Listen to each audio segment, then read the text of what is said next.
And the dawn came, and I came out of there, and that night we all put on our white clothes, and I sat on the opposite side while he was going to initiate everyone. And not everyone, the renunciate order, as it were, in those days. And we were all going to watch. And I just thought it was going to be another time, like I'd seen him many times, where when he's there, I always said, it's very bright. You know, that's kind of my personal experience of his formal company, was that it was bright. It was better than even being in the woods, which was the next best, closest thing to God I could think about. You know, I'd go to woods, I could see beauty and feel something about the mystery of existence. And when he was around, it was kind of like that, but a little better, a little brighter. It was kind of the same. And that was what I thought the basic deal was.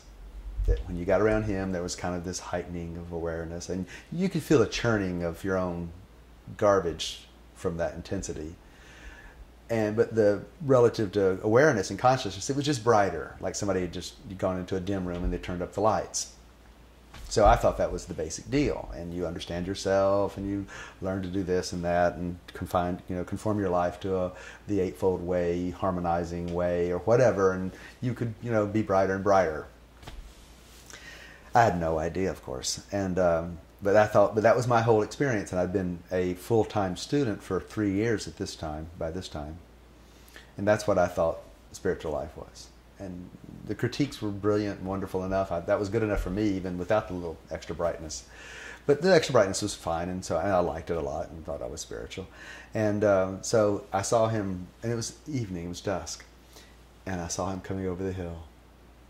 And I looked up and, in some sense, minding my own damn business and just kind of watching, and like the spiritual tourist that I was. And but then I noticed that there's waves. I mean, I could see, actual see, not sense, see these waves coming out of the wah, wah, wah, wah, wah, wah, wah, wah. And as the waves, I see them come through the air, and they would hit me and go, ooh, whoa.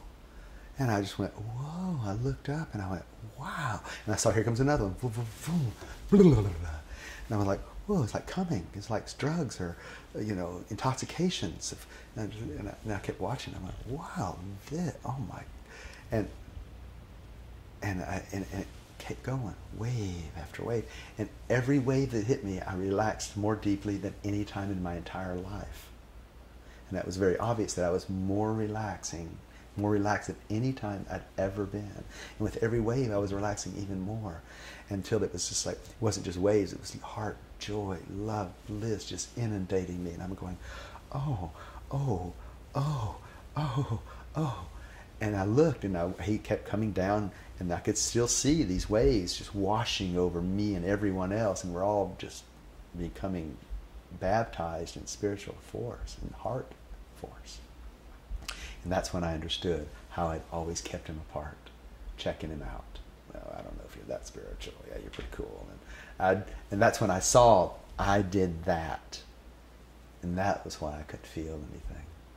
Because I was always evaluating him. Which was never discouraged. It was always encouraged. Yeah, check it out, doubt it. So that but then see that. And in the face of his baptism, I could see how I did my egoic, checklist. And seeing that, I went, oh, now I understand what I saw something about the way I am as an ego.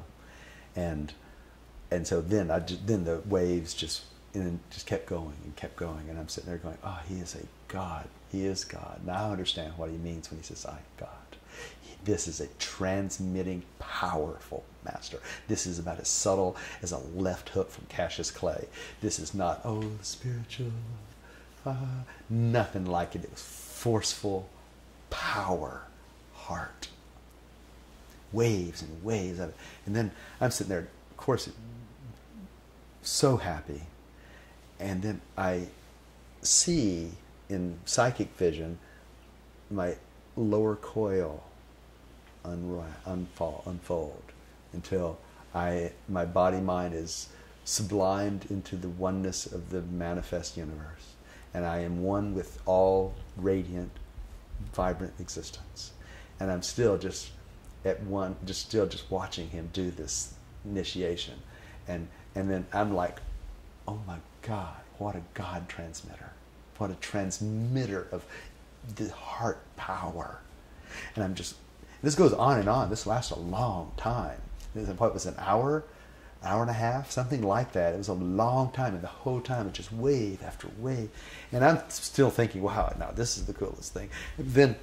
And then as I'm sitting there relaxed in his heart, I never heard of this other thing, but I see this upper coil start unraveling and falling out. And I'm like, and as it does that, the whole place just looks like there's mist of rain, golden rain falling over it. Just golden mist raining with golden joy.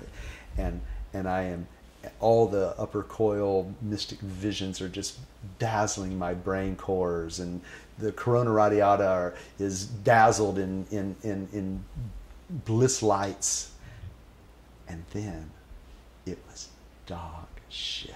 And that was what I said to myself. I went, oh my God, I am having the most, the spiritual experience that I've only read about in like Yogananda books and stuff. I'm sitting here in the fulfillment of every yogic spiritual experience I've ever read about, and it's dog shit compared to his heart. His heart makes all that other magnificent, sublime, wondrous experiences was dog shit compared to his heart. And I just sat there, oh my God, I do understand the teaching. You are God. The heart joy that you're radiating on me is greater than every experience. You just gave me every experience any human being could ever hope to have. And it is nothing in comparison to the heart. I was different from that day forward. A little bit. From that day forward, I suspected myself and not him.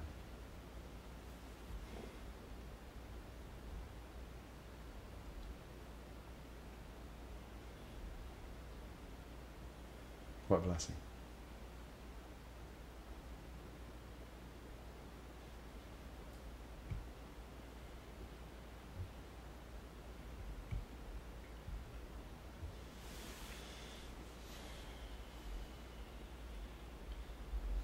I remember one of the lessons I got